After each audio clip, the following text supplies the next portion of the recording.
Okay, so now we're back on another day, and we've got a lot of this base in and compacted. Whenever you put this base in, what I do anyways is every couple of inches, every 2, 3, 4 inches, compact it, compact it, compact it. You want to get it as hard as a rock. That's the whole idea behind this, okay?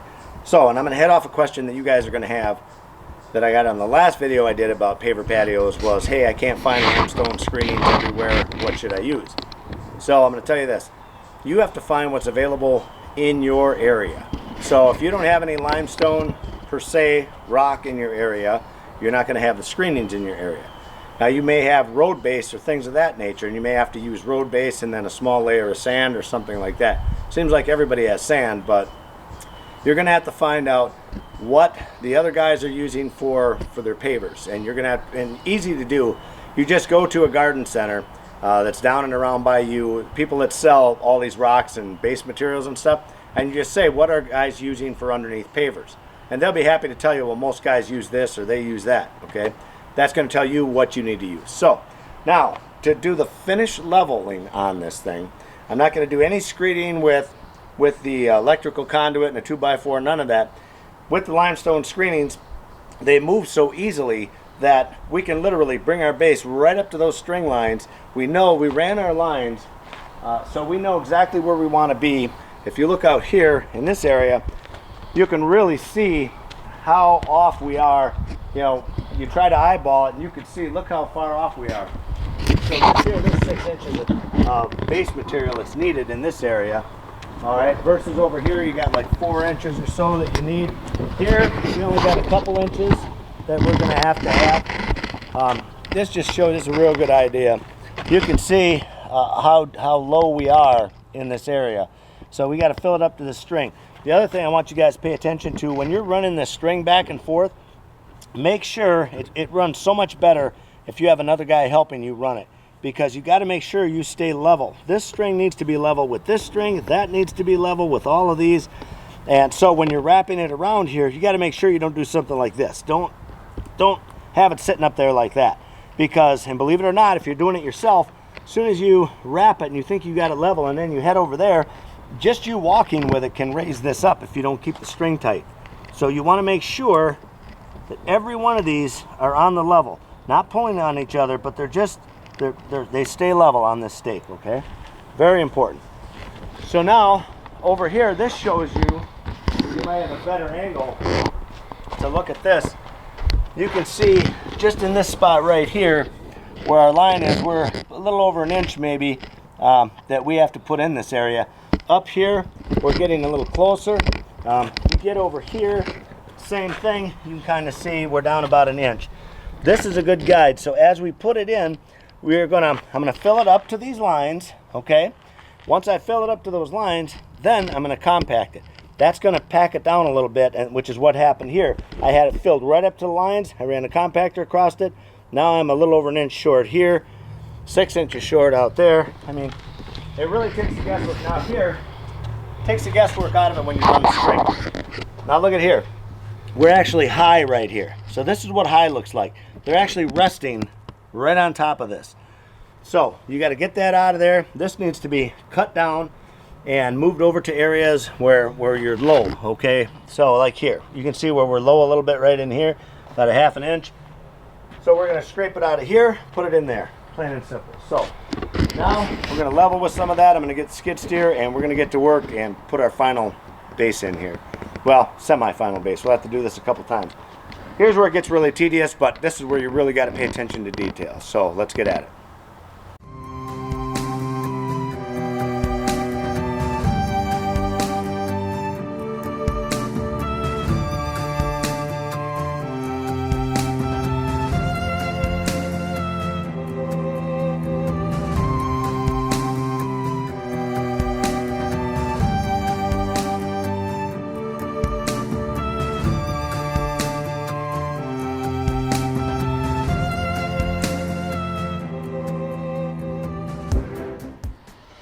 Okay, so now we have put our final touch on here, not the final, I should say the pre-final. So we filled in the low spots, and as you can see, we're up to the string all the way around here, okay? and you're able to walk on it. You can see where we're walking on it and whatnot, but if you find any low spots, you got to fill them in, okay, just like we did. So now everything's up level with the strings. We're going to run the compactor across it, and I'm going to run that across 3 times, and then I'm going to check the string again, and we have a bucket full right here waiting to go, because then you're going to start just coming with a shovel and just putting a little here and a little there to kind of give you your final grade to it. So I wanted to back up here and show you guys how to operate one of these compactors. If you've never done it before, if you have to go rent it, or if you're a do-it-yourself homeowner person and you have to go rent one of these things, how do you get into corners like this? How do you get in there? You're going to see how this thing vibrates like hell, and then how do you get close to this stuff? So you're not going to be able to hear me talk, so what I'm going to do is I'm just going to show you right now what you do when you get in there. Instead of being directly behind this thing as it's compacting, when you get to areas like that, you're going to get on the side and you're just going to pull this front end as it's vibrating around. It's really easy to pull this because of that momentum. It's constantly going up and down. It's easy to do. So just stand there and watch this round. And then the areas you can't get, you take something like this, which is called a hand tamper, and you can get in here, and that's what these are for. So you get in here and you beat down areas that you can't get with that plate compact. Like right tight up against those steps, or right back here where you just can't get up against it anymore. Okay? That's what this baby is for.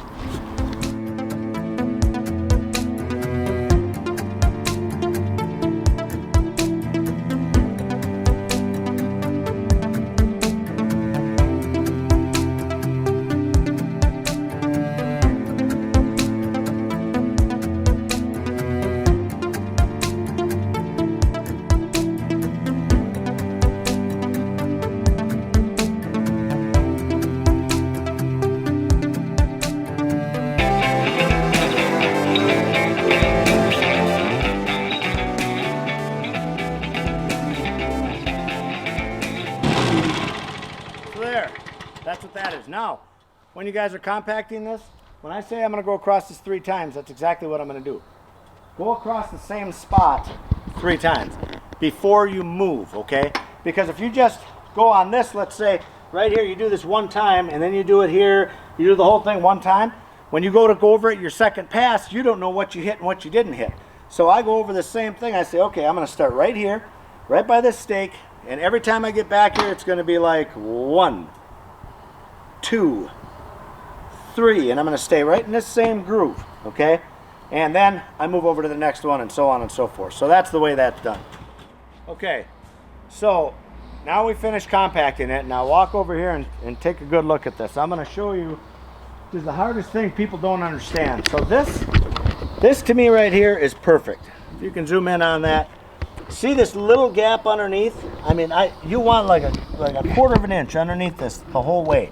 So right here, if you notice right here, it's almost touching. All right, so there's a little high spot and it's right here. So what I want to do is I want to rough this up and push this stuff out of the way. Get it away from my spot where I know that it's high. Level it off. I don't want that. I want that string to just bounce on top of there. I don't want it to be sitting there. If it's sitting on top, that means it's high. You've got to take that crown out of there. If not, what'll happen is your pavers, okay, instead of coming across flat, you get a little high spot, they're just going to come up like this. You're going to have that little crown right there. That's what we're getting rid of. We want to keep this thing flat. So, get rid of this. You can look at it and see it's high, just get it off. If you have a low spot to put it in, great. If not, push it off to the side. Get it out of your way. So now, you want that string to just bounce.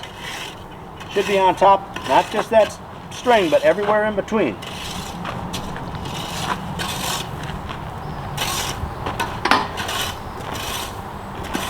Move that stuff right out of your way.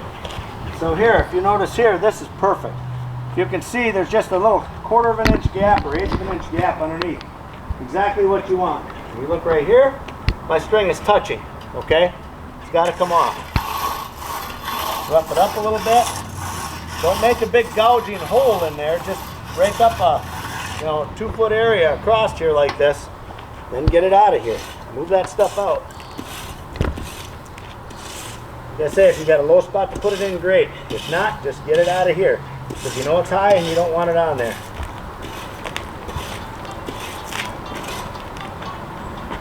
Okay, there you go. Now, I'm going to go around here, just do my final rake on it, and she's going to be ready for pavers. We've got the impurities out of this thing. We removed the high spots. We added where we were low. Now what we're going to do is move that string, just like move that bus. But we're going to remove that string, because then it's paver time. Not hammer time, paver time. And so, now that we've removed the string, now it's time to get your stakes out of your way. So what you're going to do, that's the way to do it, is just tap on it with a hammer, or a sledgehammer in my case. Wiggle it back and forth and pull it out. That's all you got to do. And then you have this gaping hole in here, which I have to get some material and we'll fill those holes in and we'll hand tamp those down. So that's that. I'm going to start tearing these babies out. Alright, so we have, hey, check this out.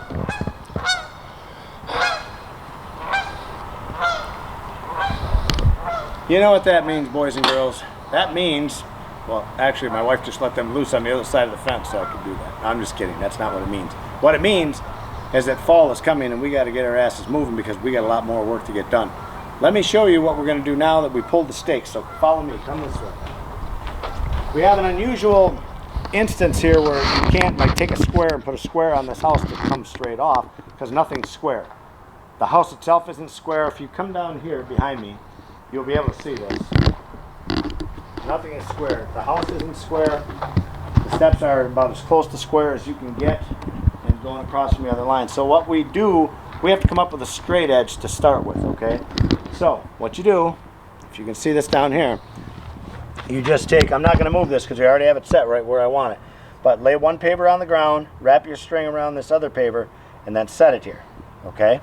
Now, what I'm going to do when I go to start this, now, and I went down there and I did the same thing. So if you come here, I'll show you on the steps how we keep the same distance on these steps. So we're going to square this off. We're going to use these steps as our square, and it's going to come straight across like this. And down on this end, we did the same exact thing. So basically, took our two pavers, put it on our top paver, tied it off, and now I know I'm going to have a straight line with pavers right here. I can build off of it this way, and I can put another roll behind this if I like, and the same thing with that. We'll fill in as we go.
Hello everyone, George Packard, Family Lawn and Landscape, and today is day 3 on this paver project. And what we're going to do today is get these bricks laid, get that lawn fixed, and get the hell out of here. So a lot of get.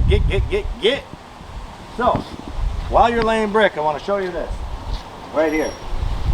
This will help you guys to maintain a straight line. If you come over here and you look down this, so you can see how we just set up a couple of bricks here, put the string line in, do the same down on the other end, and that'll help you to make sure that you keep a straight line as you go. All right, so over here,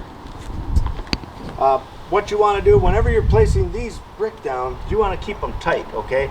Don't do one of these things. Don't, and I'm going to show you. If you look right here, I want you guys to see this seam right here. A lot of guys will throw these down and they'll just start sliding them over. When you slide them over, look what happens.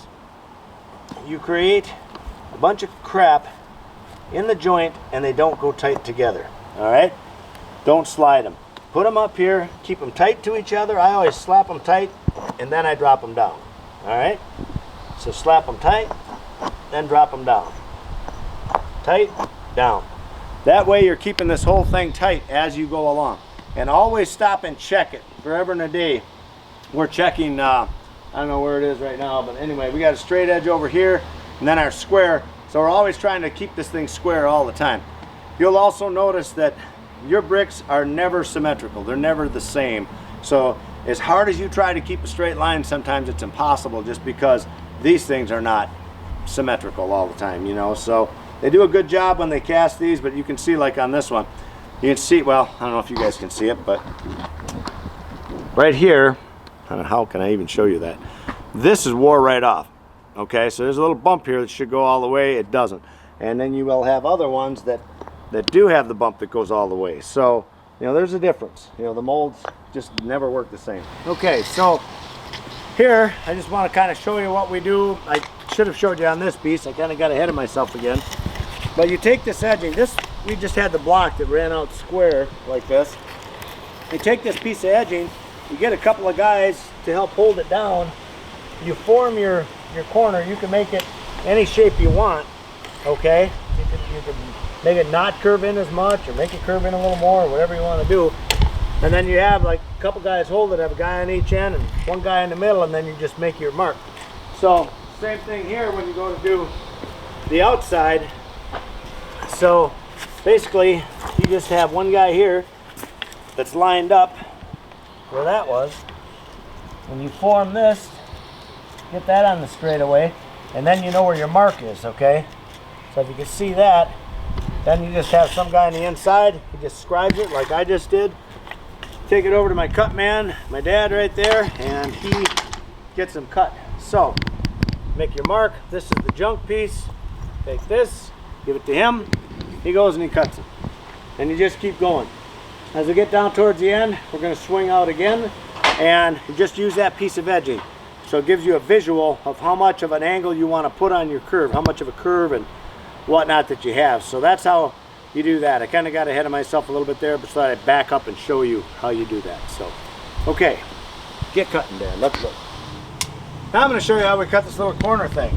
Look at this. So this is a typical little cut, and he's going to follow me all the way through the process so you understand what it was. So I have a junk block of wood anyway, a block of concrete here anyway. So what you do is you look up where your line is here, where your line is here, get up on top of it, make a mark. This is going to be junk, and that's what I want. So take that over here.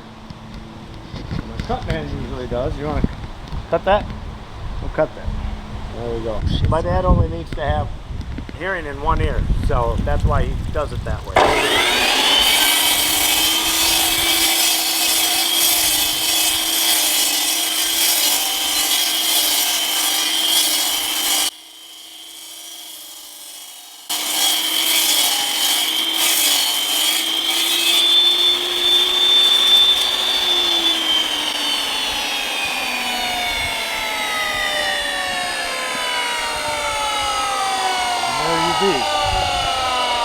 How do you like those earmuffs? No, them are dandy. Don't they work good? Can't hear anything. Okay, so now we're going to put this piece in here. And voila! That is done. It's a little bit low. I'm going to grab some of this stuff, a little bit of base material, chuck in the hole, a little wood mulch, whatever mixed in with it. And that's going to be that. I take it you want it bent like that. Yeah. I think we just end it. I think I'd move it to the end of that block. You don't have to cut that. How's that look? All right. Does that look all right? Yeah. Up there. Well, don't get it too far. You feel beyond here. Yeah, right. Back a little bit. Where your big knuckles are, we'll just...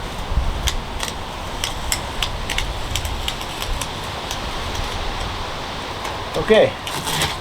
So now, you guys can see that line? Okay, good. So my job is done. Now we just got to cut those pavers. We've got the pavers laid pretty much. Dad's over there doing the final cutting on things. Just got a few pieces left to do over here, and he'll have that cut out, sliced up. Love my dad, he's my cut man. Look like he's just about on his last piece or two here, and he'll have that done, and that's how you make a circle out of a square. So he's getting that chopped up.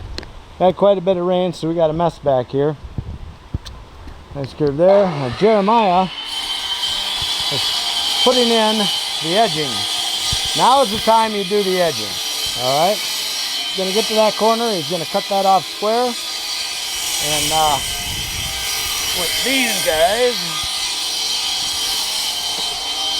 and there's a reason you don't put it on first. Probably going to have a hard time hearing me, so I'll just focus on this.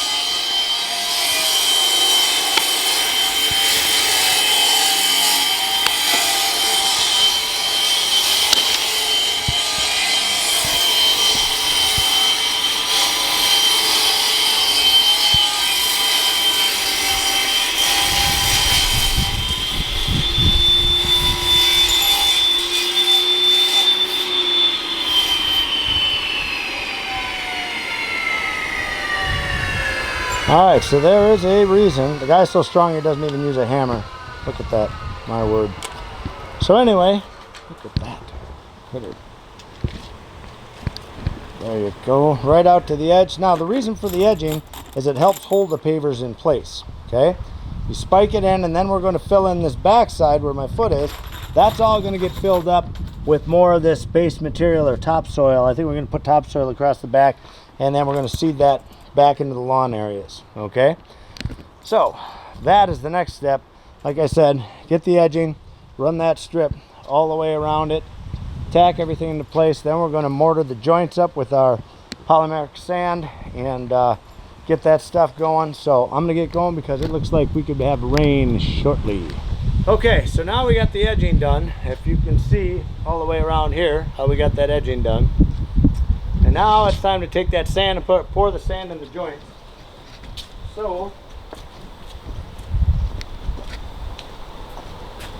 we're getting close to the end. Well, I already got a bag open. Look at that. So in this sand, it's a treated sand. I had a little left over for another job.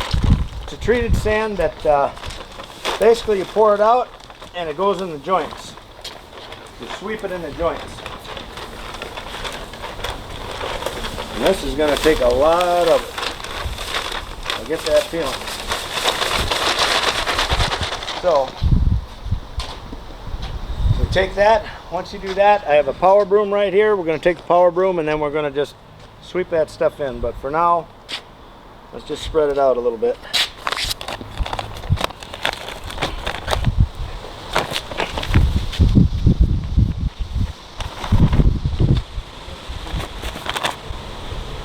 So with this sand, once you spread it out, take a broom to it, fill in all the joints, then you water it down like 3-4 different times with a half an hour or 20 minutes in between each, just to give it enough time to dry, and it forms a mortar, like a soft mortar. So it helps the ants from taking out of your sand out all the way. It helps stiffen up the joints.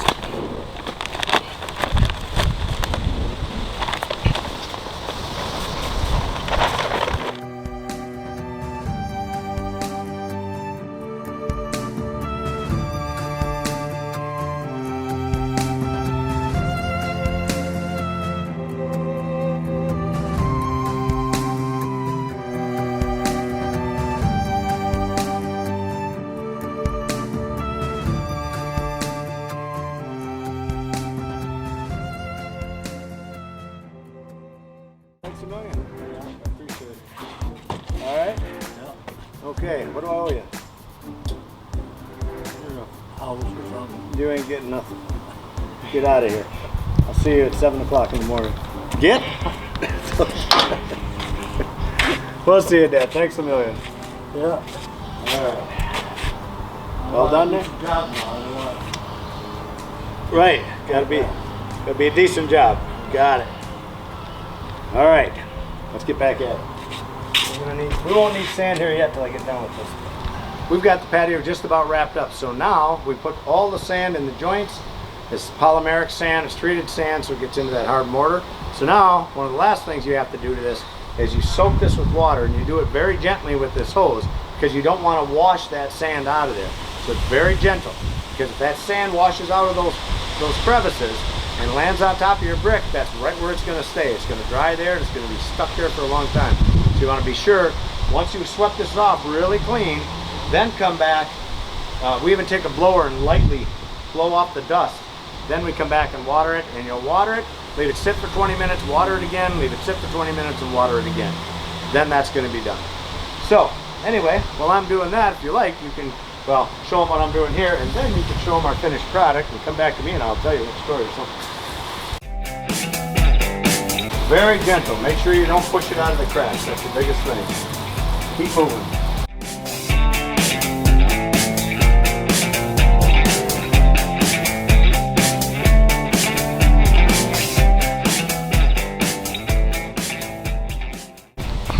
Okay everyone, we're just about done with this project. So I thank you for watching. I hope that you learned something about putting in these paver patios. They look awesome, they're beautiful, wonderful, all that good stuff. This has been George Packard with Family Lawn and Landscape. And as always, thank you for watching. Leave me your comments down below, and we'll see you next time. Thanks.